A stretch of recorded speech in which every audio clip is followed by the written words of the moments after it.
안녕하십니까. 케이팩 회원 여러분, 소나무당 대표 송영길입니다. 2025년 케이팩 가을 포럼과 리더십 워크숍을 진심으로 축하드립니다. 기조연설자로 초대해 주셔서 고맙습니다. 함께 기조연설을 해주신 미하원 민주당 브래드 셔먼 의원에게도 감사를 드립니다. 제가 국회 외통위원장 시절에 미국을 방문해서 최광철 대표님과 함께 브래드 셔먼 의원을 만나 여러 가지 한반도 평화법안 문제를 상의한 것이 엊그제 같습니다. 특히 오늘은 또 저녁에 생일이라고 하시는데 축하드리겠습니다.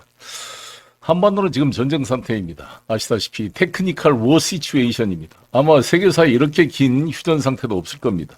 1950년부터 53년까지 3년간 전쟁의 포로 수백만의 사상자와 피해자가 발생했습니다.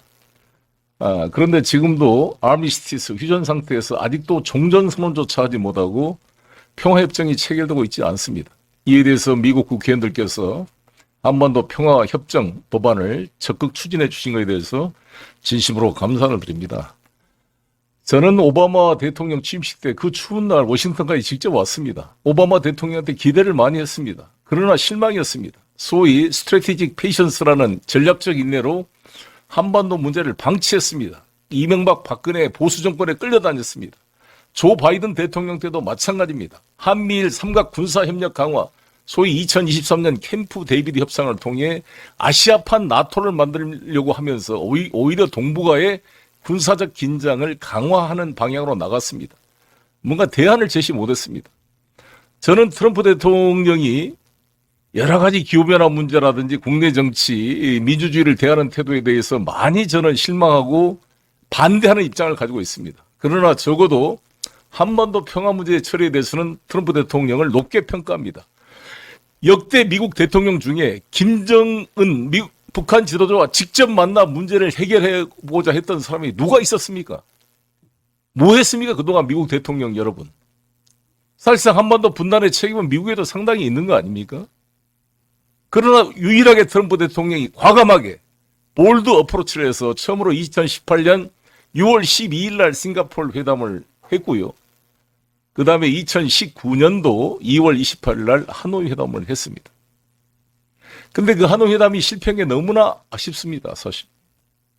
그때 하노이 회담 때 저는 민주당에 대해서도 안타깝게 생각하는 게 왜 그 중요한 시기에 세계적 냉전의 마지막 잔재인 이 북핵 문제 해결을 위해서 북미 간의 정상회담이 열리고 있는 바로 그 같은 시점에 미국 국내에서는 민주당이 주도로 코엔 트럼프 대통령 개인 변호사에 대한 청문회가 실시간으로 그게 방송이 됐습니다. 소위 이 포르노 배우와의 섹스 스캔들을 입막기 위한 허시머니 논란으로 코엔 청문회가 되고 있었기 때문에 모든 신경이 트럼프는 거기에 가 있었습니다.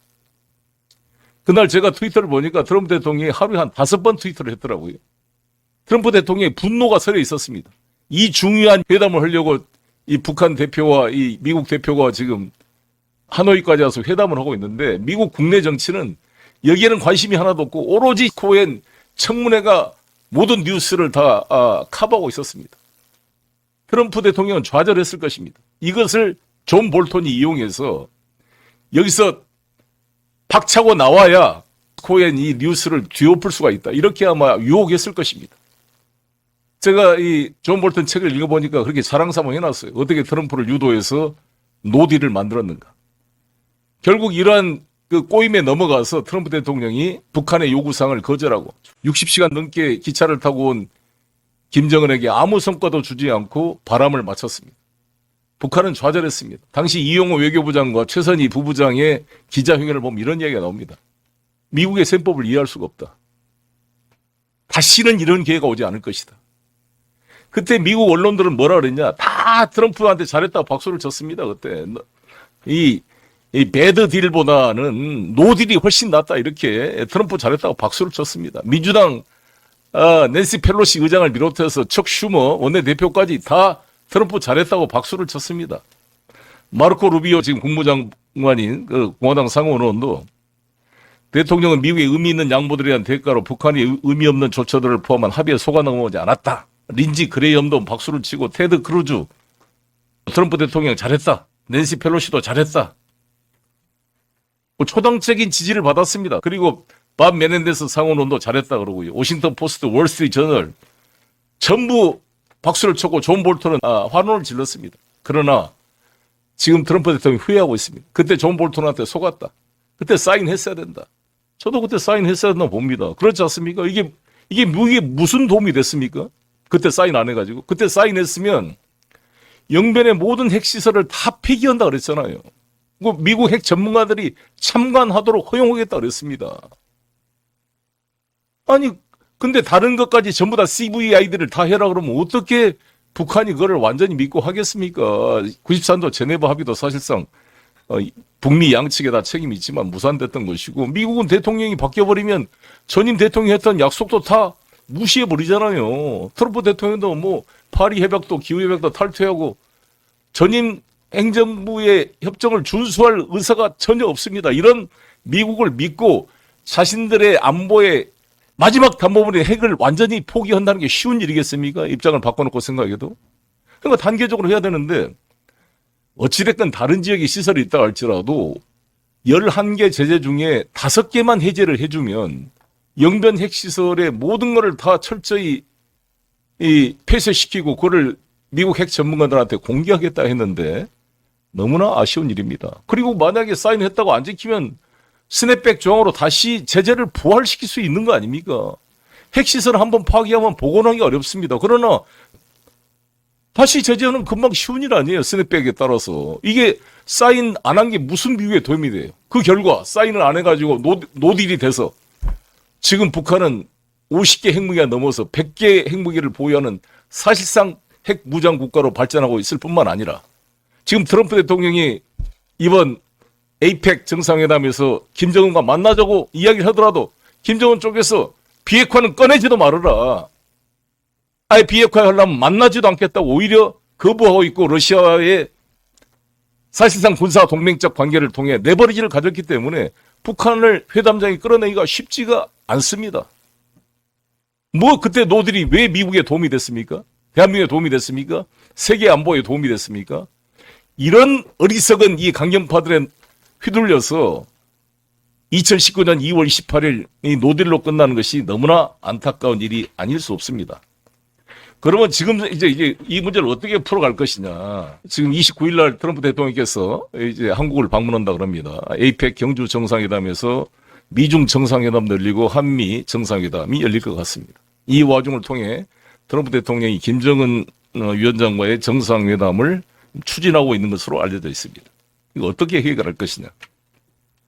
저는 반드시 일단 이재명 대통령이 말씀한 대로 핵 동결을 전제로 협상을 해야 된다고 봅니다. 비핵화는 장기적 과제입니다. 이번 과정에서 저는 북미 간의 협상이 이루어졌으면 좋겠고요. 제가 이번에 털시 게버드 이 D&I 이 책을 번역한 이유가 뭐냐면 털시 게버드 이 책을 보면 5장 이런 말이 나옵니다. 2018년 1월 13일 날 이 경고 메시지가 왔습니다. 메시지 내용이 뭐냐면 Ballistic Missile Threat Inbound to Hawaii.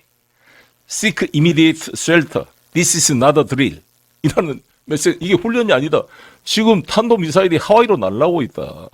워싱턴 DC에서 있었던 털시 게버드 하원 의원은 깜짝 놀랐습니다. 자기 지역구 가족 친지 형제들이 있는데 지금 북한 미사일이 날아오고 있다는 것입니다. 나중에 잘못된 경보로 드러났지만 소름이 끼쳤습니다. 그래서 털시 게버드는 주장했습니다. 즉각 북미 간의 정상회담이 필요하다. 러시아와에 만나야 된다. 핵전쟁으로 가면 안 된다. 소위 말하는 군산복합체 대리 역할을 하고 있는 민주당 각성하라. 이렇게 외치면서 트럼프 지지 선언을 하게 됐던 것입니다. 이번에 애니 제이콥슨이 쓴 핵전쟁 시나리오 책을 보셨을 것입니다. 북한이 발사한 이 화성 17호가 워싱턴 DC로 날아오는 시나리오입니다. 24분 안에 도달합니다. 거기에 대한 보복 공격. 이것을 러시아의 공격으로 오인한 러시아의 또 보복 공격으로 불과 1시간 이내 전 세계가 핵전쟁으로 다 무너지는 끔찍한 시나리오입니다. 그 핵전쟁에 대한 위험은 아무리 강조해도 지나치지 않습니다. 그래서 저는 트럼프 대통령의 여러 가지 문제점에도 불구하고 우크라이나 전쟁을 끝내려고 하는 의지라든지 이 북미 간의 이 군사적 합의를 하고자 하는 이런 의지에 대해서 높게 평가를 합니다. 그래서 저는 브래드 셔먼 의원이 주장하는 한반도 평화법안의 이러한 흐름이 트럼프 대통령의 북미 직접 협상을 통한 북핵 문제 해결과 초당적으로 연결되어 있다고 생각합니다. 그래서 저는 우리 브래드 셔먼을 통해서 이런 협상들이 좀 진행이 되고 의미 있는 성과가 나오기를 간절히 바라는 마음입니다.